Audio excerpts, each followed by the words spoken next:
እንዴት ናችሁ ተመልካቾቻችን? እንኳን ለኢየሱስ ክርስቶስ የትንሣኤ በዓል በሰላም አደረሳችሁ። በዓሉ የሰላም የጤና እየሆነላችሁ እንደሆነ ተስፋ እናደርጋለን።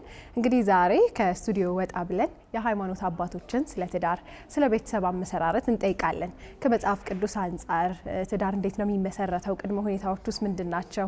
ሃይማኖቱ ምን ያዛል? የሚሉ ጉዳዮችን እንዲሁ ደግሞ በዚህ ሰዓት ወጣቶች ዘንድ ያለውን ስለ ትዳርና ስለ ቤተሰብ መስረታ ያለውን አመለካከት ከሃይማኖት አባቶች አንጻር እንዴት ይቃኛል፣ እንዴት ይታያል የሚለውን በሰፊው የምናስዳስሳችሁ ነው የሚሆነው። አብራችሁ እንድትቆዩ ነው የምንጋብዘው። መልካም ጊዜ ይሁንላችሁ።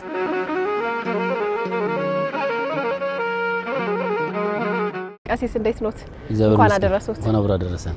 እስቲ በደንብ ያስተዋውቁልኝ ራስዎት። እኔ ሊቀ ኅሩያን ቀሲስ ጥላሁን ታደሰ እባላለሁኝ። በአዲስ አበባ ሀገረ ስብከት የሰዓሊተ ምሕረት ቅድስት ማርያምና ቅድስት ክርስቶስ ሰምራ ካቴድራል ስብከተ ወንጌል ክፍል ኃላፊ ነኝ። አባ አብነት አበበ እባላለሁ። በኢትዮጵያ ካቶሊካዊት ቤተክርስቲያን የጳጳሳት ጉባኤ ጠቅላይ ጽሕፈት ቤት የምእመናን የቤተሰብ የወጣቶች ሐዋርያዊ አገልግሎት ዳይሬክተር ነኝ። ፓስተር ሙሴ በላይነህ እባላለሁኝ። የቪክትሪ የጋብቻና ቤተሰብ አማካሪ ነኝ። ባለትዳር ነኝ። ካገባው 26 ዓመት ሆኖኛል። የሶስት ልጆች አባት ነኝ። በአሁን ሰዓት ደግሞ የዶክትሬት ዲግሪ ተማሪ ነኝ ከኢትዮጵያ ውጪ ማለት ነው። ብዙ የጋብቻና የቤተሰብ አገልግሎት ላይ አገለግላለሁ። ዛሬ እንግዲህ በትንሣኤ ዕለት ልንወያይ ያሰብነው ጉዳይ ስለ ቤተሰብ አመሰራረት፣ ስለ ትዳር ነው። የመግቢያ ጥያቄን የማደርገው መጽሐፍ ቅዱስ ስለ ትዳር፣ ስለ ቤተሰብ አመሰራረት ምን ይላል በሚለው ይሁን። እሺ፣ እግዚአብሔር ይስጥልኝ፣ አመሰግናለሁ።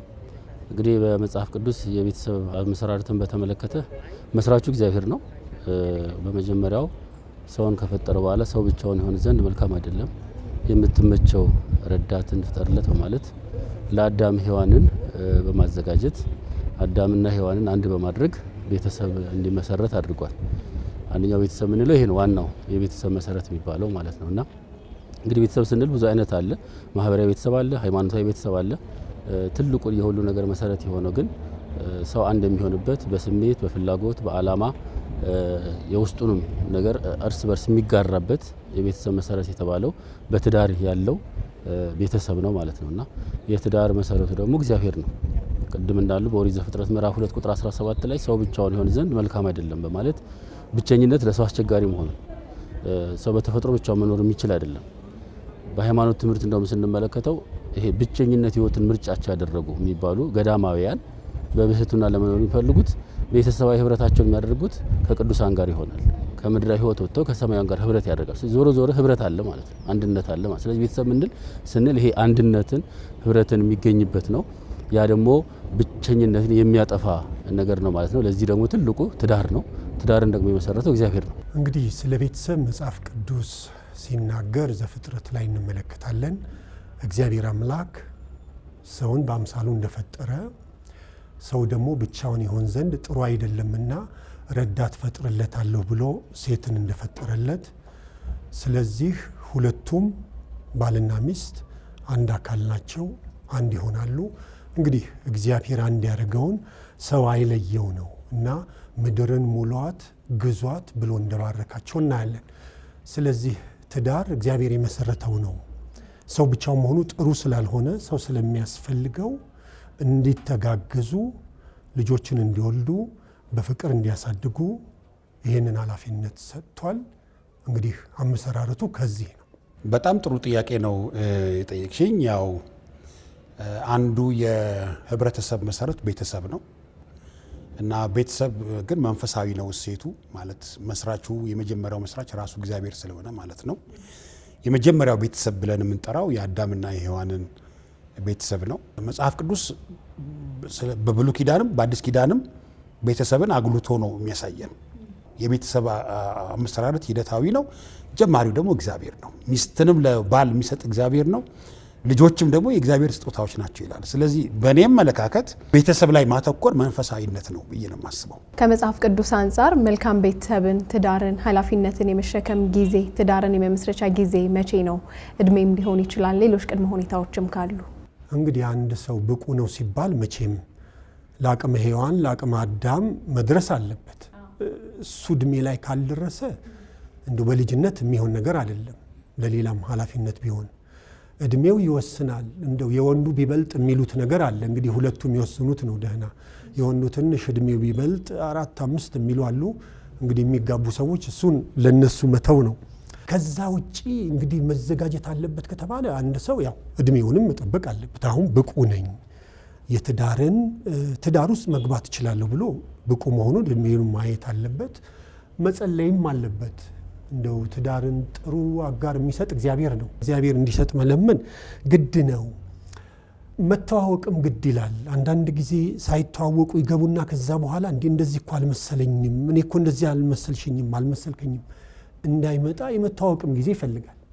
ጸለይኩኝ፣ እግዚአብሔር ሰው ሰጠኝ፣ ሲሰጠኝ ተያየን፣ ተዋወቅን። የእሷ ደካማ ጎን ጠንካራ ጎን፣ የኔ ደካማ ጎን ጠንካራ ጎን፣ እሸከማታለሁ፣ እቀበላታለሁ፣ ዝግጁ መሆን አለብኝ እና መተዋወቁ ያግዛል ዝም ብሎ ከመግባት። ያው ጋብቻው ሲሆን አንዳንድ ጊዜ በቤተሰብ ይሆናል፣ አንዳንድ ጊዜ ደግሞ ሁለቱም ተስማምተው ያደርጉታል አይደል? መተዋወቁ ያግዛል። መቼም ሰው አውቀን የምንጨርሰው ነገርም ባይሆን ቢያንስ በቃ አውቋት ቢያገባት እሷም እሱም አንድ ሆነ ተረታው ብታገባው ነገ ተሳሳትኩ ከሚለው ጸጸት ያድናል ብዬ አስባለሁኝ። ሌላው እንግዲህ የሚጠበቅብንን ኃላፊነት ማወቅ። በቃ እንደው ዝም ብሎ ገብቶ በቃ ማግባት ስላለብኝ ማግባት አይደለም አይደል? ሳገባ የሚመጡ ኃላፊነቶች አሉ። አባት መሆን አለብኝ፣ እናት መሆን አለብኝ፣ እናት መሆን አለብኝ እና እናት የእናትነቷን ኃላፊነት በአብዛኛው እናቶች ያውቃሉ። ወንዶች ጋር ነው ብዙ ሀሜት ያለው። እውነት ከሆነ ማስተካከል እንግዲህ ለወንዶች የሚሰጥ ምክር ነው። አባት መሆን አለበት። ከአባት የሚጠበቀው ይሄ ነው በግልጽ ማወቅ አለበት። ከእናት የሚጠበቀው ይሄ ነው። በአብዛኛው ጭነቱ እናቶች ላይ ነው፣ ሴቶች ላይ ነው አብዛኛው። እና ወንዶች የምንታማበት ሰነፎች ናችሁ፣ ኃላፊነት ወደ ሴቷ ትተዋላችሁ ይባላል። ስለዚህ ምንድነው የኔ ኃላፊነት? 1 2 3 4 አላወቅኩትም አይሰራም አይደል?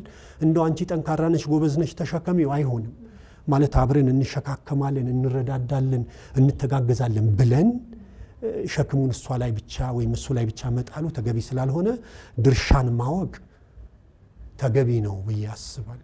ትዳር እንግዲህ የሚጀምረው በአንድ ሰው ህይወት ውስጥ መቼ ነው የሚለውን ጥያቄ ስንጠይቅ አንዱ የሚያስቀምጥልን ብዙ ፋክተሮች አሉት። አንደኛው ፋክተር ግን ፊዚካል ማቹሪቲ ነው።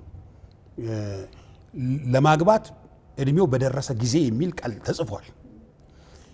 ፖይንቱ ግን እና 20 ዓመት ሞላው 25 ዓመት ሞላው እንበል 25 ዓመት ሞላው ስለሞላው 30 ዓመት ስለሞላው ሰው ያገባል ወይ ነው ጥያቄው። አያገባም። ለምንድን ነው ይሄን የምንለው? 4 የዝግጅት ደረጃዎች አሉት። ራሱን ጋብቻ ስታስቢ ማለት ነው። ለአቅመ ሔዋንና ለአቅመ አዳም ስለደረሰ ጋብቻ ላይ ደረሰ ማለት አንችልም። ይሄን የማንልበት ምክንያት አሁንም እንደምታየው ብዙ ሰው 30 ሆኖ 40 ሆኖ እኮ የማያገባ ሰው አለ። በመሰረቱ ለዚህ ትልቁ አስተዋጽኦ ያለው ዝግጅት ነው። ስለዚህ የመጀመሪያው ዝግጅት ብለን የምንለው ባዮሎጂካል ነው። ማለት ራሱ አካላችን ይዘጋጃል። ወንድ ልጅ ድምፁ ይቀየራል፣ ባዮሎጂካሊ ፊዚካሉ ይቀየራል። ሴት ልጅ ትቀየራለች። ያ የሚያሳየው ምንድነው? ወደ አንድ ስቴጅ ወደ አንድ ደረጃ ደርሳችኋል የሚል ዝግጅት ይሰጠናል። እንዲሁ በጣም ሲምፕል ኦብዘርቬሽን በቀላል እይታ ማለት ነው። ከዛ በተረፈ ግን ሁለተኛው የፋይናንሻል ዝግጅት ደግሞ ያስፈልጋል። ትዳርን የሚያክል ነገር በአሁን ሰዓት የቤት ኪራይ አለ፣ ኑሮ አለ። ስለዚህ ቤቱን ማስተዳደር እንዴት ነው የሚችለው አንድ ሰው? መጽሐፍ ቅዱስ ስለዚህ የሚያስቀምጥልን ለትልቁ ቤተክርስቲያን ለማስተዳደር የሚያስብ ሰው እንደ መስፈርት የተቀመጠለት ፋሚሊውን ማዘጋጀቱ ነው። ስለዚህ ቤተሰቡን ደግሞ እንዴት ነው ሰፖርት የሚያደርገው? ቤተሰቡን ይመራል ወይ? ለቤተሰቡ የሚሆን ኃላፊነት መውሰድ የሚችልበት ደረጃ ደርሷል ወይ? ፋይናንሻል ዝግጅት የምንለው ነው። ሌላው በዚህ ውስጥ የምናነሳው የሰዎች ስነ ልቦና ዝግጅት ያስፈልጋል። ለምሳሌ አንዲት ወጣት ሴት ጓደኞቿ ቤት፣ አክስቷ ቤት፣ እህቷ ቤት እንደፈለገች ትሮጥ የነበረች ልጅ አንድን ሰው ልታገባ አሰበች ልበል። ስታስብ በፊት ትኖረው የነበረውን ኑሮ አትኖርም። በጊዜ መግባት ትፈልጋለች። የሚፈልጋት ሰው አለ። ጊዜዋን የሚፈልግ፣ ሀሳቧን የሚፈልግ፣ እውቀቷን የሚፈልግ፣ ገንዘቧን የሚፈልግ ትዳር አለ። ስለዚህ ስነ ልቦናዋን ማዘጋጀት አለበት። አንዳንድ ወጣቶች አይተሽ ከሆነ በ21 በ22 ቶሎ ያገቡና ትንሽ በእድሜያቸው ከሄዱ በኋላ ሳልዘጋጅ ነው ያገባሁት ሲሉ ሰምተሽ አታውቂም? ምንድን ነው ያልተዘጋጁት? ስነ ልቦናቸውን ሳይኮሎጂካሊ አልተዘጋጁም። እኔ ህይወት ውስጥ የሚመጣው ሰውዬ ኃላፊነት ወስዶ የሚመጣ ሰው ስላለ ከዚህ በኋላ የምኖረው ህይወት የተወሰነ ህይወት ነው። የሚፈልገኝ ሰው የምሰጠው ነገር አለኝ፣ ጊዜን ሰጣለሁ፣ ራሴን ሰጣለሁ ብላ ማሰብ አለባት። ሴም ታይም ወንዱ እንደፈለገ መኖር አይችልም። መጨረሻ ላይ ስፒሪቹዋል ደግሞ ዝግጅት። አሁን ታየሽ በጣም ዲቮርስ በጣም በዝቷል። ከፍተኛ ሬት አለው። በአዲስ አበባ አስተዳደር እንደውም የወጣ የሬት ቁጥር ሁሉ አለ መጨመሩ አሳሳቢ ሆኖ ዊዝን ዘ ላስት 6 months የሬቱ ከፍተኛ ሆኗል። ለምን ሲባል አንዱ ትዳርን እንደ መሞከሪያ ሰዎች በቃ ሌትስ ትራይ እንሞክር፣ ከዛ ፌል ካረገ እንቀይራለን በሚል ነው የሚገቡት። በእኛ አመለካከት ግን ትዳር መግቢያ በር እንጂ መውጫ በር የለውም ብለን ነው የምናስበው። ስለዚህ አንድ ትዳር የሚያስብ ሰው ልክ እንደ አናጺ 10 ጊዜ ለካ 1 ጊዜ ቁረጥ ማለት አለበት። ስለዚህ ያ ምንድን ነው የሚያደርገው? ስፒሪቹዋል ነው። እግዚአብሔር መፍራት ይፈልጋል ማለት ነው። እግዚአብሔርን መፍራት ማለት ምን ማለት ነው? ለምጀምረው ህይወት እግዚአብሔርን ተቀዳሚ ማድረግ፣ ከዛስ በኋላ ኑሮዬ ይበቃኛል ብዬ ከተጣመርኩት የህይወት አጋር ጋር ለመዝለቅ ውሳኔ መወሰን አለብኝ። አለበለዚያ ምርጫችን እየሰፋ ምርጫችን እየበዛ ነው የሚሄደው። ስለዚህ መንፈሳዊ መስፈርቶቹ እኛ እንደምንለው የእግዚአብሔር ፈቃድ እንላለን። የእግዚአብሔር ፈቃድ የምንለው መስፈርቶች አሉን። መግባባት፣ መዋደድ፣ መናበብ፣ አብሮ ሊሄድ የሚችል የህይወት አስተሳሰብ፣ የመጪ ዘመን እቅዶች ላይ እነዚህን ከተመለከቱ በኋላ ሁለቱ ጥንዶች ለጋብቻ ይወስናሉ ማለት ነው። ያን ጊዜ ስፒሪቹዋል ነው ዝግጅቱ እንላለን። አንደኛ መሰረታዊ ነገር እድሜ ነው። ለአቅመ አዳም ለአቅመ ሔዋን የመድረስ ትዳርን ለመመስረት ባዮሎጂካል ቼንጅ ተፈጥሯዊ በትዳር ውስጥ ለመኖር የሚያስችሉ ነገሮችን በእድሜ የሚመጡ ነገሮችን ተፈጥሯዊ ነገሮችን ማሟላት መሰረታዊ ነገር ነው፣ የመጀመሪያው ማለት ነው። ከዛ ባለፈ ትዳር መጀመሪያ ምንድነው የሚለው እንመልከተው እስኪ። ትዳር በራሱ ምንድነው የሚለው? በኦርቶዶክሳዊ ተዋሕዶ ቤተክርስቲያን ትምህርት ትዳር ማለት መቀደሻ ነው፣ የእግዚአብሔር መንግስት መውረሻ ነው። ባል ሚስት አንድ በመሆን እግዚአብሔርን የሚያከብሩበት፣ በምድራዊ ህብረታቸው ሰማያዊ ጸጋን የሚያገኙበት፣ በጊዜያዊ አንድነታቸው ምድራዊ በሆነ በስጋዊ አንድነታቸው ለነፍሳቸው የሚሆነውን ህይወት የሚያገኙበት የጋራ የቅድስና ህይወት ማለት ነው። ስለዚህ መቀደሻ የእግዚአብሔር መንግስት መውረሻ ነው ትዳር ብለን ስንመለከተው ማለት ነው። ይሄንን ዓላማ ማድረግ አለባቸው ባለ ትዳሮች ከመጀመሪያው እንትን ሲሉ። ስለዚህ ለዚህ ዓላማ ዝግጁ የሆነ አእምሮ ያስፈልጋል ማለት ነው። ለዚህ ዓላማ ዝግጁ የሆነ የልብ የሃይማኖት ዝግጅት ያስፈልጋል ማለት ነው። ምክንያቱም ጋብቻ የእግዚአብሔር መንግስት መውረሻ ስለሆነ በአጠቃላይ በቤተክርስቲያናችን የሚፈጸሙ ተግባራት በሙሉ አማኞችን ለእግዚአብሔር መንግስት የማብቃት ነው ግባቸው። ያልተጠመቁትን ማጥመቋ የእግዚአብሔር ልጅ በመሆን የእግዚአብሔር መንግስት እንዲወርሱ ነው። ሌሎችም ምስጢራት መፈጸማቸው የእግዚአብሔር መንግስት ለመውረስ የሚያበቃቸውን ጸጋ እንዲያገኙ ነው። ስለዚህ አንዱም ጋብቻ ነው ቤተክርስቲያን የሚፈጸመው ትዳር ነው ማለት ነው። ስለዚህ ትዳርም ዓላማው የእግዚአብሔር መንግስት መውረሻ ነው። ይሄንን ዓላማ ያደረገ የልብ የአእምሮ ዝግጅት ያስፈልጋል ማለት ነው ትዳርን ለመመስረት። ስለዚህ በሃይማኖት ትምህርት ራስን ማብቃት ያስፈልጋል። ከዛ ውጪ ስነ ልቦናዊ ዝግጅት ይፈልጋል። ትዳር ኃላፊነት ነው። ከራስ ስሜት ይልቅ የሌላውን ስሜት መረዳት፣ ከራስ ፍላጎት ባለፈ የሌላውን ፍላጎት ማሟላት፣ እንደ ራስ ፍላጎት እንደ ራስ ስሜት ከመሄድ ወጥቶ የጋራ የሆነ ማንነትን መስራት መቻል። በዛ ውስጥ ደግሞ ውጣ ውረድ አለ፣ ከፍታ አለ፣ ዝቅታ አለ፣ ማግኘት አለ፣ ማጣት አለ፣ መደሰት አለ፣ ማዘን አለ። በዓለም ውስጥ የምናየው እውነት አለ ማለት ነው። ዓለም ውስጥ ብርሃን ብቻ አይደለም ያለው አይደል? ጨለማ አለ፣ ማግኘት ብቻ አይደለም ያለው፣ ማጣት አለ። ስለዚህ ትዳር ውስጥ እዚህ ዓለም ውስጥ የምናያቸው እውነቶች ይንጸባረቁበታል። ያን ነጸብራቅ በሙሉ መቋቋም የሚችል ስነ ልቦናዊ ዝግጅት ይፈልጋል። ደስታውንም በልክ የሚያደርግ ሀዘኑንም በልክ የሚያደርግ መቆጣጠር የሚችል ውስጣዊ ዝግጅትን ይፈልጋል። ይሄ ሌላው ነው። ይሄ ሳይዘጋጁ ከገቡበት አንዳንዶች ይቸገራሉ። በቃ ደስታ ብቻ ይመስላቸውና ትዳር የሆነ ችግር ሲገጥማቸው ይደነግጣሉ። ይሄ ነው እንዴ ትዳር ብለው ሌላ ጭንቀት ውስጥ ይገባሉ። ወይም በሌላ ተቃራኒው መልክ የሚመለከቱ ሁሉም ነገር አለው ማለት ነው። በዚህ ዝግጅት ይፈልጋል። አይምሮአዊ ዝግጅት ማለት ነው። ስነ ልቦናዊ ዝግጅት ይፈልጋል። ይሄን እንዴት እናገኘዋለን? እንግዲህ በመብሰል በመማር ልምድ ካላቸው ሰዎች ልምድ በመውሰድ መጽሐፍትን በማንበብ ራስን በማውቃት ማለት ነው። ሌላው ትዳር ውስጥ ለመመስረት ኢኮኖሚያዊ ዝግጅት ይፈልጋል። ኢኮኖሚያዊ ዝግጅት ስንል በጣም የሰፋ በጣም የተሟላ ሁሉ ነገር ካላሟላን የሚሉበት ሳይሆን አዲስ ተቋም ነው የሚመሰርቱት። ከእናት ከአባት ወጥተው ሌላ ሰው በሚያዘጋጅላቸው መድረክ ላይ ከመሮጥ ወጥተው የራሳቸው መድረክ ሊሰሩ ነው ባለትዳሮች። ስለዚህ ያ መድረክ የሚፈልገው ጉዳይ አለ። ራሳቸው የሚያዙበት ነገር መኖር አለበት። ሌላው ሰርቶ ያመጣው ነገር ላይ ራሳቸው ማዘዝ አይችሉም። ስለዚህ ራሳቸው የሚያዘጋጁበትን ሰርቶ የሚያመጡበት በኢኮኖሚ እንደ አቅማቸው ህይወታቸው ለመምራት የሚያስችላቸው ቅድመ ዝግጅት ይፈልጋል። ሳይዘጋጁ ከገቡ ተመልሶ የቤተሰብ ጥገኛ መሆን ይመጣል። የቤተሰብ ጥገኝነት ደግሞ በሚገባ ተቋሙ ስላልመሰረቱት ለፈተና ይዳርጋቸዋል። ስለዚህ እንደ አቅማቸው እንደ አቅም እያለን ያለ ነው እንግዲህ በትምህርት ራሳቸውን አዘጋጅተው ለስራ መብቃት አለባቸው። ሰርተው ደግሞ ህይወታቸውን መምራት የሚችሉበት ነገሮች ማሟላት መቻል አለባቸው። በዛ ልክ ዝግጁ ሆነው የሚገቡበት ከሆነ ተቋሙን መምራት ይችላሉ። በስሜት ብቻ የሚገባበት አይደለም ማለት ነው። ቢቻል ሁለቱም ቢዘጋጁ። አሁን በተለመደው በሀገራችን ሽምግልናም ሲላክ በምን ያስተዳድራታል ነው የሚባለው አይደለ?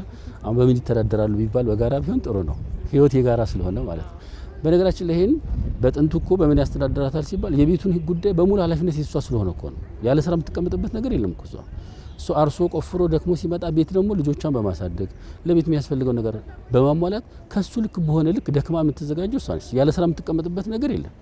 አሁን ላይ ግን ወጥተው ሁለቱ መስራት ይጠበቅባቸው ሊሆን ይችላል፣ በከተማው ስፔሻሊ ማለት ነው። እና ለዛ ምን ያህል ዝግጁ ናቸው የሚለው ነገር መታየት አለበት እንጂ አንዱ ቁጭ ብሎ ሌላው ብቻ የሚያስተዳድረው ትዳር የለም። ሰው ትዳርን ኃላፊነትን እየሸሸ ነው እየተመለከትን ያለ ነውና ወጣቶች በብዙ ምክንያቶች አይኔ እኮ አላገባም አይኔ ወደፊት ገና የሚሉ አሉና ይሄ ኃላፊነትን ትዳርን የመሸሻቸው ምክንያት ምንድነው ብለው ያስባሉ?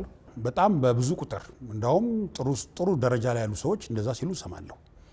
አንዱ የመጀመሪያው ነገር እንዳልኩሽ ምን ከዛ ከዝግጅቶች ምናነሳው ፋይናንሻል ስቴቢሊቲ አለመኖር ነው። በቂ ገንዘብ ምክንያቱም የቤት ኪራዩን ኑሮውን ምናምን ያስብና ነው። ያው አሁን ያለው የጋብቻም ጽንሰ ሀሳብ ትንሽ ረቀቅም ብሏል ከድሮ ማለት ምንድነው ሰው ያለችውን አብሮ ተጋርቶ አብረን እንኑር እናድጋለን ከሚል ጽንሰ ሀሳብ ነው የሚነሳው። አሁን ግን ራሱን ልክ እንደ ኤንቲቲ እንደ አንድ ትልቅ ድርጅት ራሱን አሳድጎ ነው የመጣው። እሷ ማስተርስ ያላት እሱ ፒኤችዲ ያለው የሆኑ በጣም ትልልቅ የሆነ ግዙፍ ስታተስ ይዘው ስለሚመጡ እና ይሄ ስለተለመደ ወጣት አግቢዎች ፍርሃት አላቸው። ገና የመጀመሪያ ዲግሪ ነው፣ ገና ማስተርስ ይቀረኛል፣ መኪና አልገዛውም፣ ቤት ሪል ስቴት ገና ተመዝግቤ ያለው ገና ነው። ስለዚህ አንዳንዶቹ ይኸውልሽ በጣም የሚገርምሽ 40 ውስጥ ሲገቡ 50 ውስጥ ሲገቡ ነው አቺቭመንት የሚመጣው። ኦልሬዲ ላይፋቸው ነው ወርጋሉ ማለት ነው።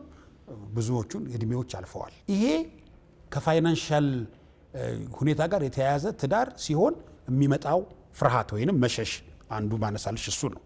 ሁለተኛው ስፒሪቹዋል አታክ እንደኛ በእኛ ፐርስፔክቲቭ እኔ እንደ መንፈሳዊ ሰው ስለሆነ ማወራሽ ስፒሪቹዋል አታክ ይኖረዋል። አንድ ሰው ማግባት ስለፈለገም አያገባም፣ ማግባትም ስላልቻለ አይደለም፣ ከዛ ጋር የተያያዘም አይደለም። አንዳንዴ ስፒሪቹዋል አታክ ማለት ምንድነው? ለምሳሌ አንዳንድ ሴቶች ስፒሪቹዋል ሀዝባንድ አላቸው። ስፒሪቹዋል ሀዝባንድ የሚባል አለ። በህልማቸው ይመጣል፣ ይገናኛቸዋል፣ ያገኛቸዋል፣ አብሯቸው ያሳልፋል። ወንዶችም ስፒሪቹዋል ዋይፍ አላቸው። ይሄንን ውስጥ የገቡ ሰዎች ማግባት አይችሉም፣ ከጋብቻ ይሸሻሉ። አሁን ሪዝኖቹን ንገረኛል ለምትይ ይሸሻሉ። ለሰዎች አይናገሩም። እኔ አማካሪ ስለሆንኩ ግን አውቀዋለሁ። ውስጣቸው ህይወታቸው ውስጥ ክሊክ ስታደርጊ ይነግሩሻል። እኔ ማላቃት ሴት ከኔ ጋር ከልጅነት ጀምሮ በህልሜ ትመጣለች፣ ታገኘኛለች ይላል። ስለዚህ ኦልሬዲ ከጨለማው ዓለም ከአጋንንቱ ዓለም ከመናፍስት ዓለም ጋር የተያያዘ ህይወት ስለሚኖራቸው ሜሬጅን በኪዳን እንዲገቡ አይፈቀድም። አየሽ። ሌላው ደግሞ ምንድነው? ፍርሃት ነው። ፊር አላቸው። ምን አይነት ፊር ነው? ፍርሃት ነው ያላቸው። ምናልባት ዲቮርስ ውስጥ ያደጉ ሰዎች ከሆኑ ለትዳር እምነት የላቸውም። ገንዘቡ ኖሯቸው ማለት ነው። አሁን ምናልባት ሚሊየንስ ሊኖራቸው ይችላል። ኤዱኬሽናሊም ጥሩ ባክግራውንድ ሊኖራቸው ይችላል። ካፓብል ነው፣ በጣም ብዙ ነገሮች አቅም ሊኖራቸው ይችላል። ግን ጋብቻ ላይ ሲገቡ አታይም።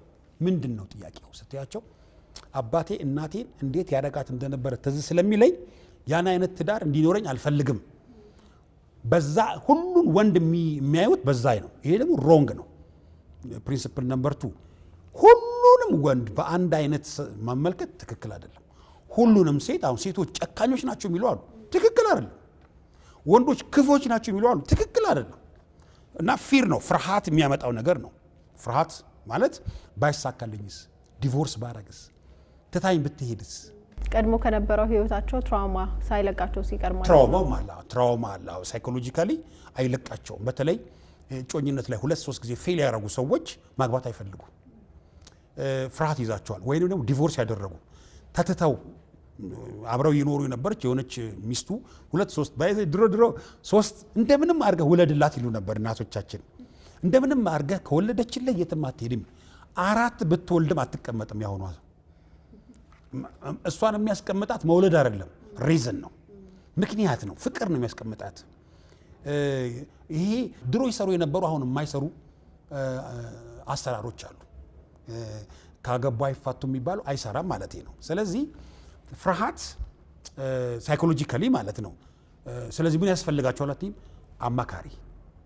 ማስታወሰው አንዲት ልጅ ኢንጂነር ናት እና እኔ ቢሮ መጣች አንድ ጊዜና ማስተርስ ናት፣ ጥሩ ደረጃ ላይ ጥሩ ገቢ ነው ያላት። ለምንድን ነው ግን እኔ ማላገባው? እኔ ሌላ ምንም ጥያቄ የለኝም፣ ይሄን ብቻ እንድትነግረኝ ነው የመጣሁት አለች። እኔ ያላገባችበትን ምክንያት ማወቅ አልችልም፣ ምክንያቱም ፕሮብሌም አናሊሲስ መስራት አለብኝ። ምን ነበር ፕሮብሌሟ? እንዴት ነበር ውሎዋ? እንዴት ነበር ህይወትን የምትረዳው? እንዴት ነበር ከሰዎች ጋር ያላት ግንኙነት? ይሄን እንድትነግረኝ ጠየቅኳት። ከሰኞ እስከ ሰኞ ቢዚ ናት፣ ስራ ላይ ኮምፒውተር ላይ ነው የምትውለው። ቸርች የምትሄደው ለወርሺፕ ፕሮግራም 2 ሰዓት ብቻ ነው ያላት። ስለዚህ ወንድ የት ያገኛታል? ለመጠየቅም እኮ ሰው ያለበት አካባቢ መኖር ጥሩ ነው። ስለዚህ አንዱ ጋብቻ ውስጥ እንዲያገቡ የሚያደርጋቸው ሰው አካባቢ የሚያሳልፈው በጣም ራሳቸውን አይሶሌት አድርገው ይኖሩልሽና እኔ ትዳር የለኝም በዚህ በጣም ይሰማኛል ወይንም ደግሞ ትዳር እንዳይኖረኝ ተደርጊያለሁ ብለው የሚያስቡ ሰዎች አሉ። ይሄም ራሱን የቻለ ሌላ ኤክስትሪም ነው። ስለዚህ ወደ ሶሳይቲው እንዲገቡ ነው የምጋብዘው። እድር ውስጥ እንዲሄዱ፣ ስብሰባዎች ውስጥ እንዲገኙ፣ አማኞች ከሆኑ ደግሞ ቸርች አካባቢ ይሄዱ፣ ኦርቶዶክስ አማኞች ከሆኑ ወደ ቤተ እምነታቸው ይሄዱ። ብቻ ሰው ያለበት አካባቢ ነው ማሳለፍ ያለብን። የዛን ጊዜ ምን ይገኛል? እኔ ምን እላለሁ መሰለሽ፣ ከጥሩ ፍሬንድሺፕ ነው ሪሌሽንሺፕ የሚመጣው። ጥሩ ጓደኛ እንዴት አደርሽ ደህና ነሽ ወይ ያለሽ ሰው ነው በቆይታ የሚያስብሽ እንጂ አሁን ሜሬጅ እንትን እኮ አይደለም ማለት ከሰማይ የሚወድቅ ነገር አይደለም፣ ሂደታዊ ነው። ብዙ ሰው ይሄን አያውቅም። አሁን እኛ አካባቢ እኛ አማኞች አካባቢ ምን የሚያስቡት እግዚአብሔር ሆይ በተአምራት ዳረኝ እንደው የሆነ ሰው እንዴት በፓራሹት መጥቶ የሆነ ሰውዬ ሙሽራ መሆን ይችላል? ኖ ፕሮሰስ ነው። ያንን እኛ አሁን አስተዳደጋችን ሞስት ኦፍ ኢትዮጵያን ወጣቶች አስተዳደጋችን እንዴት ነው? ከሰው ጋር የመኖር ባህል አላሳደግንም። ማውራት ራሳችንን ችል ማሳለፍ አላዳበርንም። ስለዚህ ስናድግ ህይወታችን ላይ አስተዋጽኦ ከሚመጣባቸው ሁኔታዎች አንዱ ትዳራችን ላይ ችግር ያመጣል። አስተዳደጋችን እኮ ነው። ፈሪ ሆኖ ያደገ ሰው አትጠራጠሪ ትዳሩ ላይ ችግር ይመጣበታል። ኮንፊደንስ ኖሮት ሀሳቡን እየተናገረ ስሜቱን እየገለጸ የመጣ ሰው ደግሞ ለእነዚህ አይነት ነገር ችግሮችን ቶሎ ቀርፎ ለማለፍ አስተዋጽኦ ያደርግለታል። ሌላው በጣም ሞደርን ይሆናሉ። ሞደርን ማለት ዘመናዊነት ደግሞ ምንድነው መሰለሽ? ውጭ ሀገር አሁን ኮንትራክት ሜሬጅ ይባላል። ምን ማለት ነው? አንቺ ባልሽን ከማግባትሽ በፊት ያሉ ንብረቶች ሁሉ ያንቺ ናቸው፣ የሱም የሱ ናቸው። ስትገናኙ የሚጀምረው ነው እስከምትቀጥሉበት ድረስ የሚቀጥለው የሚል ላይፍ አላችሁ። ስለዚህ ፕሪቪየስ ላይፍ ውስጥ ጣልቃ አይገባም፣ ፕሪቪየስ ላይፍ ውስጥ ጣልቃ አትገቢም። ኮንትራክት ነው፣ ሜሬጁ ይቀጥላል። የሆነ ቦታ ላይ ብሬክ ሊያደርግ ይችላል። ብሬክ ሲያደርግ ምንም እንትን የለውም፣ ብድግ ብላ ቻው ብላው ነው የምትሄደው። ይሄ ይመጣል ብሎ መፍራት አለ። ለምሳሌ አንዱ ካልቸራል ሾክ ነው። እዚህ ውስጥ አንቺ ባላደግሽበት ካልቸር ውስጥ መግባት ነው ከሌላ ሰው ባል ጋር መኖር ማለት አይደለም። አስተዳደጉን፣ ባህሉን፣ እናቱን፣ አባቱን ምን ሲበላ እንዳንዶረ እንዴት እንደሆነ የማታውቂው ሰው ዩኒቨርሲቲ ያገኘሽውና አጨሽው፣ ተጫጫችሁ፣ ልትጋቡ ወሰናችሁ። በጋብቻ ውስጥ ገቡ። የመጀመሪያ የምትፈሪው ምንድን ነው? ካራክተሩን ነው፣ ህይወቱን ነው የምትፈሪው። ምን ዝንጀሮ አይደለም ወይ ደግሞ ሌላ አካል አይደለም። የምትፈሪው ምንድን ነው? ካልቸራሪ ሚት እናደርጋለን ወይ ነው። ይሄ በዘመናዊ ጋብቻ ውስጥ ዘመናዊ ሰዎች አንዱ ጋብቻን የማይፈልጉበት ምክንያት ነፃነቴን ጠብቄ ለምን አልኖርም? ቢቀርስ በቃ እንደፈለጉ መኖር የሚፈልጉ አሉ። የመጨረሻው ማነሳው ምንድነው? እዚህ ላይ ልቅ የሆነ ነፃነታቸውን የሚፈልጉት ደግሞ ሰዎች አሉ። ስለ ጮኝነት አንዳንድ ጊዜ ስናስተምር አግቡ ብቻ የእግዚአብሔር ቃል መጽሐፍ ቅዱስ የሚያስተምረን ሰዎች እንዲያገቡ ነው የሚያበረታታው። ሰዎች ግን ዝግጅት ባይኖራቸው የስነ ልቦና ዝግጅት ባይኖራቸው የማግባት ፍላጎትና ስሜት ከሌላቸው መብታቸው ነው። እሺ ይሄን እንግዲህ በሙሉ ጠቅልለን ባንናገረውም ከተማ አካባቢ ባለው እንበለው አይደል? ወደ ገጠሩ ውስጥ አሁንም በዛው በነበረው ለትዳር በቅቷል ተብሎ ሲታሰብ በእድሜው ራሱን መቻል አለበት ተብሎ ወደ ትዳር የሚገባበት አጋጣሚዎች ብዙ ናቸው። ካልሆነ ይተቻል፣ በባህሉ በማህበረሰቡ በቤተሰብም እሷም ትተቻለች፣ እድሜዋ ደርሷል መውጣት አለባት ተብሎ ይታሰባል። ወደ ከተማው ስንመጣ ግን እኔ እንደው ጥናት ቢፈልግም ራሱን የቻለ ጥናት የሚፈልግ ጉዳይ ቢሆንም ግለኝነት የተንሰራፋ ይመስለኛል። በቃ የሌላን ሰው ሸክም መጋራት መፍራት፣ የሌላውን ሰው ፍላጎት ለመሙላት መፍራት፣ መጨነቅ በጣም የበዛ ይመስላል። ይሄ ደግሞ ከምንድነው የሚመጣው? ከታች ጀምሮ ካስተዳደግም የሚመጣ ነው። ከልጅነት ጀምሮ ኃላፊነት እንዲሰማቸው አድርገን ልጆችን ካላሳደግናቸው የሚመጣውን ነገር ለመቀበል ራሳቸውን ብቁ አድርገን ካላሳደግናቸው ሁልጊዜ ሌላው እያሟላላቸው ሌላው እያደረገላቸው ብቻ የራሳቸው ነገር ብቻ እየተጠበቀላቸው የሚጓዙበት ነገር ብቻ ከሆነ ያስቸግራል። ስለዚህ ይሄ ኃላፊነትን ለመቀበል የመቸገር አንዱ ጉዳይ ይሄ ነው ብዬ ነው የማስበው። ሁለተኛ ደግሞ ትዳርን በጣም አግዝፎ የማየት በጣም የመፍራት ሰው በመሆን የምንኖርበት ሳይሆን ሌላ ዓለም አድርጎ የማሰብ ሰው የሚኖረው ህይወት ነው። እንግዲህ አሁን ያለንን ህይወት በጋራ እንኖራለን ማለት ነው። ስለዚህ በጣም አግዝፎ የመፍራት የመጨነቅ ጉዳዮች ይታያሉ ብዙዎች ላይ ማለት ነው። እና ይሄ ደግሞ ካለማወቅ ካለመረዳት የሚመጣና ይመስለኛል በአብዛኛው ጊዜ። ሌላ ደግሞ ኔጌቲቭ ነገሮችን ብቻ በመስማት ትዳር ላይ ግጭት፣ ጸብ፣ ጥላቻ እንደዚህ ሆኖ የሚል ብቻ ኔጌቲቭ በቃ ምንድነው አፍራሽ የሆኑ ነገሮችን ብቻ ስለ ትዳር የሚሰሙ ሰዎች ይፈሩታል። ትዳር እኔንም እንደዚህ ያጋጥመኝ ይሆን ብሎ ያጋጥመኝ ይሆን ነገ ገብቼ ብትፈታኝስ ቢፈታኝስ ልጆች ከወለድኩ በኋላ ልጆችን ማሳደግ ብቸገርስ እንደዚህ በሆነስ እንደዛ በሆነስ የሚል ኔጌቲቭ ነገር ብቻ። ቀደም ብለናል መግቢያችን ላይ ትዳር ውስጥ ዓለም ያለው እውነት ነው ያለው። በቃ ማግኘት አለ ማጣት አለ። የሚያገኙት ነገር እንዲበዛላቸው በጎ ነገር እንዲበዛላቸው የነሱ ትጋት ያስፈልጋል። የነሱ ጥንካሬ፣ የነሱ ፍቅር፣ የነሱ ስምምነት በህይወታቸው የሚያጋጥማቸውን ነገሮች ለማለፍ ያላቸው ህብረት፣ አንድነት የነሱ ጥንካሬ ይወስነዋል። እንዳይበዛ ችግሩ መከራው እንዳይበዛ ለማድረግ ማለት ነው። ከዛ ባለፈ ግን ያሉትን ነገሮች ሁሉ ተቋቁሞ ለመሄድ ዝግጁ ካልሆኑ እኔ የሚገጥመኝ ይሆን እንደዚህ ሆነ ይሆን እያሉ እየፈሩ ብቻ ወደ ኋላ መሸሽ ያስቸግራል። ይሄ ደግሞ ምን ያመጣል መሰለሽ? ስፔሻሊ አሁን ከእድሜ አንጻር መመስረት ባለበት ጊዜ ካልተመሰረተ ትዳር በኋላ የመቸገር ነገር ተፈጥሯዊ ጉዳዮች ጥያቄ ውስጥ የሚገቡበት ነገር ይመጣል። በአግባቡ በጊዜው ያልሆነ ነገር ደግሞ ያለ ጊዜው ሲከናወን የሚመጣው ነገር ውጤቱ በጣም አስቸጋሪ ነገሮች ይመጣሉ። ስለዚህ ፈጥኖም ሲሆን አስቸጋሪ ነው። ቸኩሎ ያገባ ሲረጋጋ ይጸጸታል ይባላል። በኋላ ላይ ምን ሆኜ ነበር ማለት ይመጣል። ቸኩሎ ከሆነ በጣም ዘግይቶም ደግሞ ሲሆን የመቆዥዘሚያ በቃ የመተከዣ ቢያንስ አግብቷል ለመባል ያህል ብቻ አግብታለች ለመባል ያህል ብቻ ይሆንና እሱም ደስታን ያሳጣል። ስለዚህ ሁሉም ነገር በአግባቡ በልኩ በጊዜው እንዲሆን ራስን ማዘጋጀት ያስፈልጋል ማለት ነው። አንዳንድ ሰዎችን ጠይቅ ያለው ትዳር ላይ ያሉ ወጣቶችንም ከሰጡኝ ሀሳብ እኔም ደግሞ ምናልባት ይሆናል ብዬ ከማስበው አንድ የኑሮ ውድነት ነው። ገንዘብ የለም። በቃ ገንዘብ ሳይኖረኝ ሳላጠራቅም ሳልዘጋጅ እንዴት አገባለሁ? እሱም ፍርሃት አለ። አንዳንዶች ደግሞ ጫናውንም የመፍራት እንደው ገብቼ በቃ ለአንዳንዱ ነፃነት እንደማጣት የሚመስለውም አለ።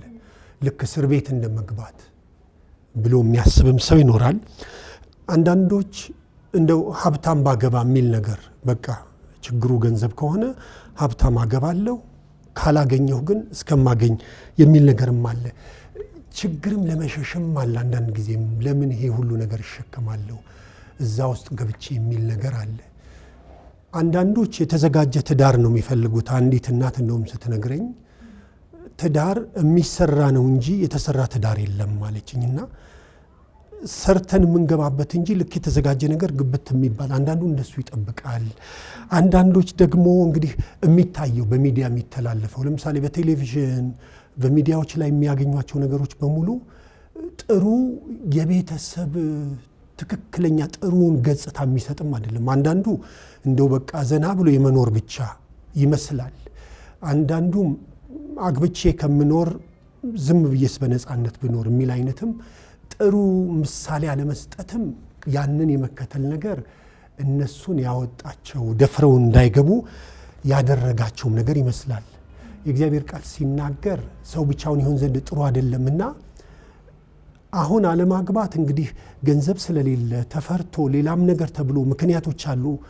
አላገባም ይሄ ሁሉ እስኪሟላ ይሄ ከሌለኝ የሚል ነገር ይሆንና ነገ እድሜ ይሄዳል። እንግዲህ እግዚአብሔር እድሜ ከሰጠን እንኖራለን አይደል? መጨረሻስ ምን ይሆናል ብለው ያሰቡበትም አይመስለኝም።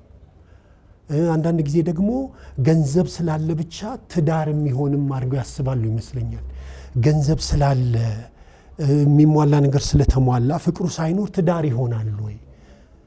እንደሱ ሲታይ ያንን ያዩትም አይመስለኝም። እና ገንዘብ ከተገኘ እገባለሁ አሪፍ ትዳር ይሆናል ነው፣ ከሌላ አይሆንም፣ ስለዚህ ከዳር ቆሜ ነገሮች እስኪሟሉ ጠብቃለሁ የሚል አይነት አመለካከት አለ። ብዙ ነገር ይሆናል። አንዳንዴ ደግሞ የምርጫም ነገር ይመስለኛል። እንደው እንደዚህች አይነት ሚስት ባገኝ እንደዚህ አይነት ባል ባገኝ ልክ ልጁ አባጋ የነፍስ አባቱ ጋር ሄዶ ጠየቃሉ። አባቴ ማግባት ፈልጋለሁና አንዲት ልጅ ፈልጉልኝ ብሎ እሱ አስቀመጠ መስፈርቱን።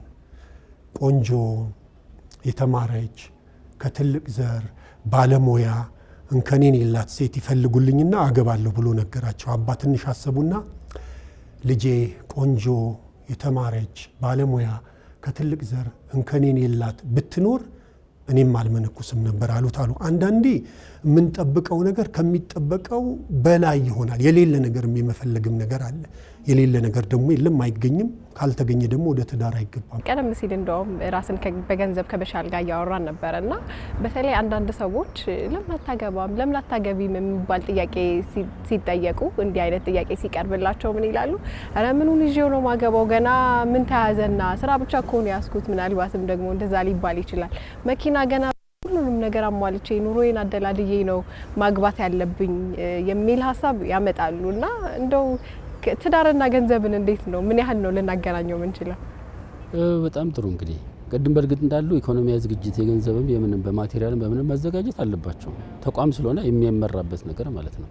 ገንዘብ ግን እኛን የሚገዛን ሳይሆን እኛ የምንገዛው መሆን መቻል አለበት።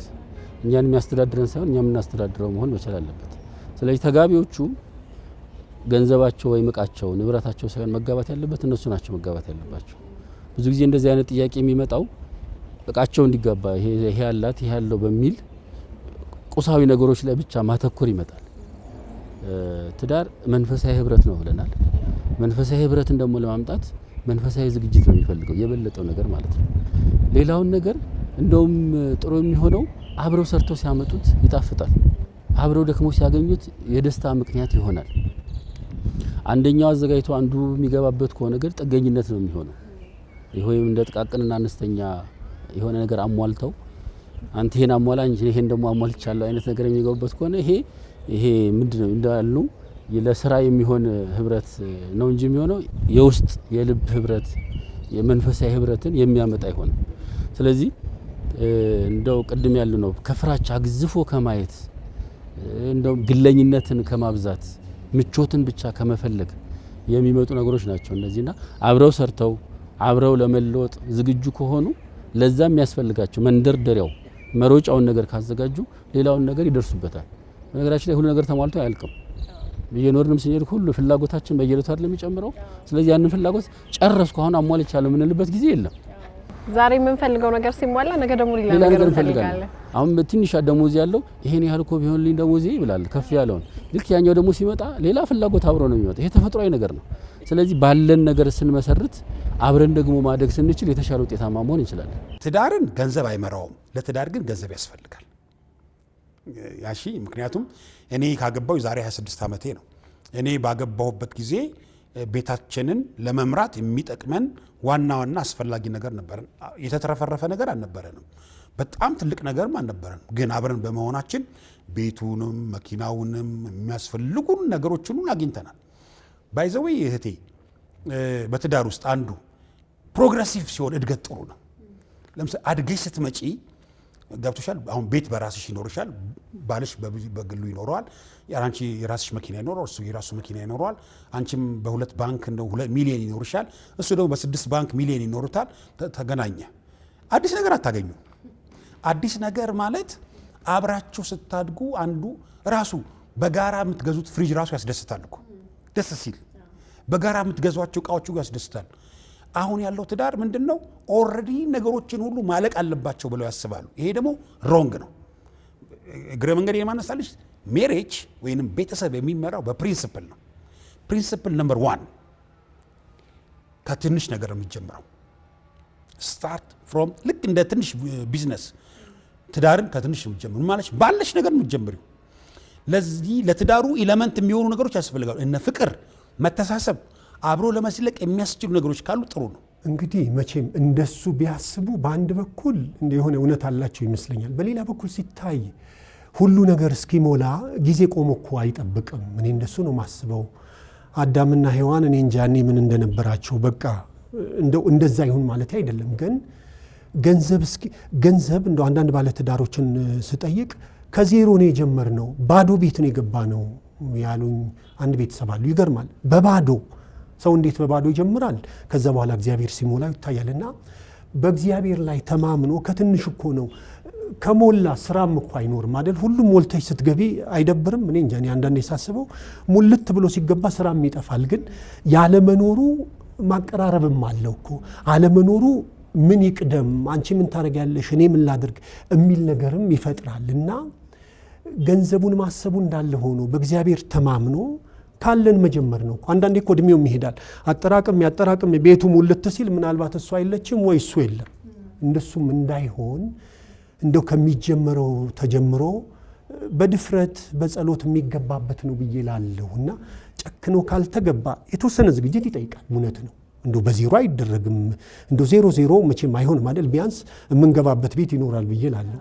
ከባድ ነው ኑሮ፣ እውነት ነው። ግን በዚህ ክብደት ውስጥ እኛ የሚሟላው ነገር ይሟላ ብለን ስንጠብቅ ጊዜው ከሄደ እንደጠበቅነው ካልሆነ ኋላ ጸጸቱ አይጎዳንም ወይ? ጸጸቱ አያመንም ወይ? እና ያልንበትን ምክንያት ቁጭ አድርገን ባይሆንስ ብለን አስቀምጠን ደግሞ እስቲ በምንችለው ስለመነሳት ምን እናድርግ? አንደኛ ይኖረናል፣ ሁለተኛ አማራጭ የሚጨመርበት ጥሩ ነው። ከዛ ውጪ ግን ስንጠብቅ ጊዜው እንዳያልፍ ስንጠብቅ ኋላ እንዳይቆጭሽ ይላል አይደል? እንደሱ እንዳይሆን ቢታሰብበትና እንግዲህ በሚቻለው ቢጀመር ጥሩ ነው ብዬ እላለሁ። ፍቅሩ ካለ አንድ ቤተሰብ የነገሩኝ እንደውም አስታውሳለሁ። ተጋቡ፣ አብረው መኖር ጀመሩ። ኑሮ ውድ ሆነ። እሷ እናቷ ጋር ሄደች፣ እሱም እናቱ ቤት ሄደ። አሁን ነገሮች ሲስተካከሉ እንግዲህ ሊመጡ ነው። ፍቅሩም እንደሱ ካልተደረገ ዋጋ ያስከፍላል እኮ። ትዳር አሪፍ ነገር አይደል? ምርጥ የሆነ ነገር ዋጋ ካልተከፈለለት ተሟልቶ እስኪባል አይሆንማ። ሰው እኔ እንጃ የሚኖረው ሲዋደድ ነው እኮ። አለዚያ እንዲችው አየር ላይ ሆኖ ትርጉም ያጣል ኑሮ ራሱ። ሰው የሚኖርለት ሰው ከሌለ የሚኖርለት ዓላማ ከሌለ ኑሮም እኮ ትርጉም አይሰጥም። ስራ መሄድ፣ መግባት፣ መውጣት፣ ከዛስ ግን መከራ መኖሩ ቤተሰብ ውስጥ የሆነ ነገሮች አለመሟላታቸው ለኑሮ ማጣፈጫ ይሆናል ብዬ ነው እኔ የማምነው። ካልሆነ ግን ይሞላና መሙላቱ ራሱ ይደብራል እኮ። እንደሱ እንዳይሆን እኔ ቢቻል የማበረታታው እግዚአብሔርን መጸሎት መጠየቅ፣ ባለን መነሳት። እግዚአብሔር ይቀይረናል፣ ሰርተን እንቀይራለን ብለን ካመንን ለውጥ ይመጣል። አለዚያ ህልም ተፈርቶ እንደሚባለው ነው። እንደው እስኪመጣ ብሎ መቆሙ አንድ አማራጭ ብቻ መያዙ እንጃ ትርፍ ያለው አይመስልኝም። በጣም ነው ማመሰግነው። መልካም የትንሳኤ በዓል ይሁንልዎ። ለሁላችንም መልካም የትንሳኤ በዓል እንኳን አደረሳችሁላችሁ። ለመላው ካቶሊካውያኖች በኢትዮጵያና በመላው ዓለም ላላችሁ ለመላው የክርስትና እምነት ተከታዮችና በዓሉንም ከኛ ጋር ለምታከብሩ ወዳጅ ዘመዶቻችን እንኳን ለጌታችን ለመድኃኒታችን ኢየሱስ ክርስቶስ የትንሳኤ በዓል አደረሳችሁ አደረሰን። መልካም በዓል ለእናንተም እንዲሁ መልካም በዓል ይሁን። ለወዳጅ ዘመዶቼ ሁሉ፣ ቤተሰቦቼ፣ ጓደኞቼ፣ ለኢትዮጵያ ሕዝብ ሁሉ መልካም የፋሲካ በዓል ይሁንላችሁ። ስለ ትዳርና ስለ ቤተሰብ አመሰራረት መጽሐፍ ቅዱስ ምን ይላል? ትዳር እንዴት ይመሰረታል? ቅድመ ሁኔታዎች ውስጥ ደግሞ ምንድናቸው? ትዳርና ገንዘብ ምን ያህል ይገናኛሉ? በመልካም ስነ ምግባር የታነጸን ማህበረሰብ ለመፍጠር መልካም ቤተሰብ ምን ያህል አስተዋጽኦ አለው? እና ሌሎችንም ጉዳዮች ስለ ትዳርና ስለ ቤተሰብ ከሃይማኖት አባቶች ጋር ያደረግነው ቆይታ ይህንን ይመስል ነበረ። እንግዲህ መልካም የትንሳኤ በዓል እንዲሆንላችሁ ነው የምንመኘው። መልካም ጊዜ ይሁንላችሁ።